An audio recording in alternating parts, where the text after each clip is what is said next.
US. Department of homeland security പുറപ്പെടുവിച്ച പുതിയ നിയമം അനുസരിച്ച് വിദേശ വിദ്യാർത്ഥികൾക്ക് രാജ്യത്ത് തങ്ങാൻ അനുവദിച്ചിരുന്ന ഡ്യൂറേഷൻ ഓഫ് സ്റ്റാറ്റസ് രീതി നിർത്തലാക്കുന്നു.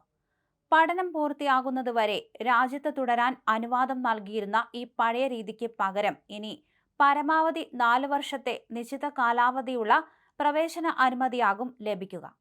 ഈ കാലാവധി കഴിഞ്ഞാൽ വിസ ദീർഘിപ്പിക്കുന്നതിനായി പ്രത്യേകം അപേക്ഷിക്കേണ്ടി വരും. പുതിയ നിയമം സെപ്റ്റംബർ 15 മുതൽ പ്രാബല്യത്തിൽ വരും. നിലവിൽ അമേരിക്കയിൽ പഠിക്കുന്ന അന്താരാഷ്ട്ര വിദ്യാർത്ഥികൾ DS വ്യവസ്ഥയിലാണ് തുടരുന്നത്. ഇതിന്റെ പരിവർത്തന ആനുകൂല്യങ്ങൾ ലഭിക്കണമെങ്കിൽ ഇപ്പോൾ ഇന്ത്യയിലോ മറ്റ് രാജ്യങ്ങളിലോ അവധിക്കാലം ആഘോഷിക്കാൻ പോയിട്ടുള്ള വിദ്യാർത്ഥികൾ സെപ്റ്റംബർ 15 മുൻപായി US-ലേക്ക് തിരികെ എത്തണമെന്ന് ഇമിഗ്രേഷൻ അഭിഭാഷകർ നിർദ്ദേശിക്കുന്നുണ്ട്. നിയമം നടപ്പിലാക്കുന്നതുമായി ബന്ധപ്പെട്ട് DHS വ്യക്തത വരുത്തുന്ന വിവരങ്ങളും ചോദ്യോത്തരങ്ങളും പുറത്തുവിട്ടിട്ടുണ്ട്. നിയമം നിലവിൽ വരുന്ന തീയതി മുതൽ പരമാവധി 4 വർഷത്തെ പരിധിയുണ്ടായിരിക്കും. ഈ സംരക്ഷണം ലഭിക്കണമെങ്കിൽ സെപ്റ്റംബർ 15 വിദ്യാർത്ഥി ഭൗതികമായി US-ൽ ഉണ്ടായിരിക്കണം എന്ന് അഭിഭാഷകർ മുന്നറിയിപ്പ് നൽകുന്നുണ്ട്. വിമാനയാത്രകളിലെ വൈകിപ്പിക്കലുകൾ ഒഴിവാക്കാൻ വേണ്ടി വിദ്യാർത്ഥികൾ സെപ്റ്റംബർ 14 തന്നെ US-ൽ എത്തിച്ചേരണമെന്നാണ് സുരക്ഷിതമെന്ന് ന്യൂയോർക്കിലെ ഇമിഗ്രേഷൻ അഭിഭാഷകയായ കരിൻ വോൾമാൻ ചൂണ്ടിക്കാണിച്ചു. Immigration managing attorney Rajeev S. ഖന്നയും ഈ നിർദ്ദേശത്തെ പിന്തുണച്ചു. സെപ്റ്റംബർ 14 അതിനു മുമ്പ് US-ൽ പ്രവേശിച്ച വിദ്യാർത്ഥികൾ പഴയ DS ചട്ടക്കൂടിൽ തന്നെയാണ് വരുന്നത്.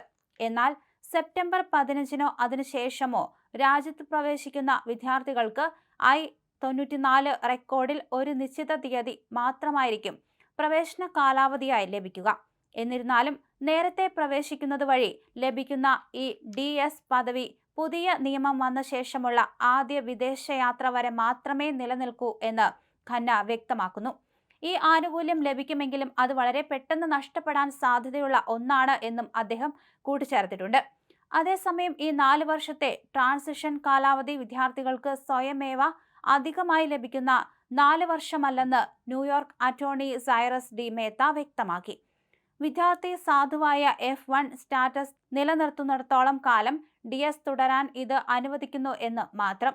പഠനം പൂർത്തിയാവുകയും ഗ്രേസ് പീരീഡ് അവസാനിക്കുകയും ചെയ്താൽ വിദ്യാർത്ഥി നിയമവിരുദ്ധമായി രാജ്യത്ത് തങ്ങുന്നയാളായി മാറുമെന്ന് അദ്ദേഹം ചൂണ്ടിക്കാണിച്ചു. പുതിയ നിയമം പ്രാബല്യത്തിൽ വന്ന ശേഷം വിദേശത്തേക്ക് യാത്ര ചെയ്യുകയും പിന്നീട് തിരികെ എത്തുകയും ചെയ്യുന്ന വിദ്യാർത്ഥികൾക്ക് ഹോം I-20 അടിസ്ഥാനമാക്കി പുതിയ നിശ്ചിത സമയപരിധിയോടെയുള്ള പ്രവേശനമാകും ലഭിക്കുക. ഇതിനൊപ്പം 30 ദിവസത്തെ ഗ്രേസ് പീരീഡും അനുവദിക്കും. ഒരു വിദേശ വിദ്യാർത്ഥി US വിദ്യാഭ്യാസ സ്ഥാപനത്തിൽ മുഴുവൻ സമയ പഠനത്തിന് യോഗ്യത നേടിയിട്ടുണ്ടെന്ന് സാക്ഷ്യപ്പെടുത്തുന്ന ഔദ്യോഗിക രേഖയാണ് ഫോം I-20.